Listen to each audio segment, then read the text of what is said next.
no gold is not enough. Salut à tous, c'est Hugo, on se retrouve aujourd'hui pour une nouvelle vidéo sur iMarketing. Est-ce que c'est une arnaque? Tout simplement. Avant toute chose, je vous invite à rejoindre mon groupe Telegram. Je vous mets une de mes dernières vidéos, selon moi la plus importante, sur le meilleur investissement de 2021 en petit barre d'infos. Donc n'hésitez pas à aller la voir si vous ne l'avez pas vu. Et voilà, nous on va repartir sur notre sujet. Donc voilà, aujourd'hui pour moi, iMarketing c'est une arnaque. Je vais vous expliquer pourquoi c'est un Ponzi. C'est pas parce que je dis que c'est une arnaque que cette arnaque va couler demain. C'est ça qu'il faut se mettre en tête, c'est que selon moi c'est une arnaque, ils partiront un jour ou l'autre. Après la question c'est quand, et ça malheureusement on ne peut pas y répondre. Je vais vous exposer mes arguments, je suis totalement ouvert au débat, il n'y a aucun problème avec ça. Et de toute façon vous avez vu moi-même que j'ai investi dedans. D'ailleurs la semaine prochaine je vous ferai une vidéo parce que là je viens tout juste de retirer mes premiers dollars. J'ai retiré 125 $, donc on verra un petit peu ce que ça donne. Voilà, du coup, on va en revenir au fait. La première chose que je voulais aborder, c'est le fait que iMarketing, ce soit russe. C'est russe, ok, on est d'accord. Je pense que quand vous avez fait vos paiements, vous avez vu qu'on payait en roubles, donc la monnaie russe. Si on a des problèmes avec les autorités, enfin en tout cas au niveau du droit, etc., on doit régler ça avec les autorités de Singapour. Pourquoi, on ne sait pas. Et le siège social, il est à Hong Kong. Ça, pourquoi, on ne sait pas non plus. Et il faut savoir que Hong Kong, il y a beaucoup de ce qu'on appelle d'immeubles boîtes aux lettres, où tout simplement, c'est juste une boîte aux lettres pour les entreprises, mais ce n'est en aucun cas un siège social. Et en général, c'est ce genre d'arnaque. La deuxième chose, qui est assez importante selon moi, c'est qu'on n'a aucune information sur le PDG, sur les personnes qui dirigent ça. Et en général, quand on veut pas mettre son image, quand on veut pas associer son image à son projet, c'est qu'il y a quelque chose qui est pas forcément bon derrière. Donc voilà, ça c'est quand même quelque chose d'hyper important. Il y a un autre point que je voulais aborder, un point supplémentaire que j'ai pas mis dedans, tout simplement. INB Network, donc vous passez par là quand vous vous inscrivez. Ils sont déjà partis avec la caisse, enfin une des boîtes avec qui ils bossaient est déjà partie avec la caisse il y a quelques années.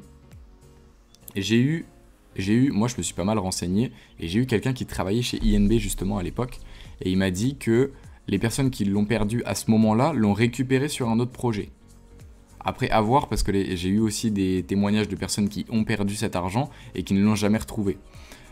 Donc voilà, après je ne peux pas, là pour le coup je peux pas démêler le vrai du faux, du coup c'est un peu compliqué. Ensuite, du coup là on est au troisième point. Le quatrième point ça va être les tâches. Quand vous tapez iMarketing sur internet, vous voyez bien qu'il y a absolument que des avis positifs. Hop. Et pourquoi il n'y a que des avis positifs? Tout simplement parce que dans les tâches iMarketing, si vous voulez gagner 1, 3 ou 10 $, vous pouvez écrire un article très élogieux, que ce soit sur tous les réseaux, etc. Et au final, évidemment, une personne qui veut gagner 10 $ va écrire un article, au final, très orienté entre guillemets, qui sera très peu factuel, et voilà, elle va juste vouloir tout simplement ces 10 $. Du coup elle va écrire un article qui est pas forcément basé sur la vérité. Du coup c'est pour ça qu'iMarketing est aussi bien noté sur tous les sites, etc. Donc ne vous faites pas avoir par rapport à ça. Moi je vous le dis, au jour d'aujourd'hui, pour iMarketing, en tout cas pour moi ça se passe bien. J'ai hâte de voir si je vais recevoir mon virement, tout simplement. Donc on verra, mais je vous tiendrai au jus et je vous ferai une vidéo à ce moment-là. Du coup voilà, les tâches, c'est encore un point important. Faut que vous en ayez conscience, que tous ces avis iMarketing ne sont pas vrais, entre guillemets. INB, je vous en ai parlé, du coup, du fait qu'ils ont déjà travaillé avec une boîte qui est partie avec la caisse il y a quelques années, donc c'est pas forcément de bon augure. Ensuite, j'aimerais bien tout simplement des partenariats qu'ils ont avec les marques. J'ai des personnes qui ont contacté certaines marques comme Decathlon, enfin le service commercial de certaines marques comme Decathlon. Je vous dis Decathlon parce que Decathlon j'en suis certain, l'autre je sais plus exactement. Et Decathlon ont affirmé qu'ils n'avaient aucun partenariat avec iMarketing. Donc déjà ça c'est un problème selon moi, parce que ça veut dire que tant qu'iMarketing ne prend pas trop d'ampleur, ça fonctionne. Mais si les marques commencent à voir que leur image entre guillemets est utilisée pour qu'une personne tierce se fasse des profits sans qu'ils récupèrent rien dessus eux, là il va y avoir des problèmes, et là iMarketing pourrait sauter. Donc voilà, c'est pour ça qu'iMarketing, il y a deux phases. Il y a un petit peu la phase où plus elle prend de l'ampleur et plus il y a de personnes qui rentrent et plus le Ponzi, selon moi, a de chances de tenir longtemps. Et le deuxième versant, c'est plus ça prend de l'ampleur, plus les marques vont être mises au courant et plus, si c'est un Ponzi, ça peut être dérangeant et ça va, entre guillemets, ternir l'image de iMarketing. Donc il va falloir faire vraiment très attention à ça. Le dernier point, j'ai discuté avec un gros leader de iMarketing, vraiment un gros leader qui a rentré je ne sais combien de personnes et il a une commission de 50 000 $. Donc s'il y en a qui font un peu de marketing par rapport à ça, je pense qu'ils voient de quelle commission je parle. Et tout simplement, ces commissions, vous ne pouvez pas les retirer directement, il faut les réinjecter dans le robot. Et vous pouvez, il me semble, réinjecter 1000 $, pardon, par semaine. Donc vous imaginez bien que pour retirer nos 50 000, ça va nous tenir au moins du coup 4 000 $ par mois, on est d'accord jusque là, 10 000 pour 2 mois, en gros on va en avoir au moins pour 1 an.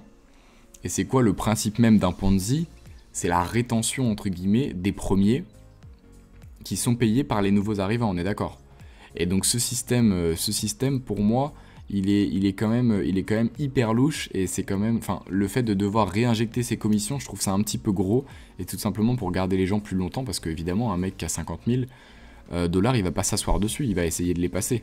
Donc il va continuer à faire rentrer du monde, etc. Continuer à faire de la bonne pub pour iMarketing, tout ça. Donc voilà, moi le but de cette vidéo c'est vraiment de vous ouvrir les yeux. Je ne vous dis en aucun cas investissez pas. Moi je l'ai fait, c'est à vos risques et périls, c'est un petit peu du poker selon moi, je vous en ai déjà parlé, mais voilà, au moins vous avez quand même des informations.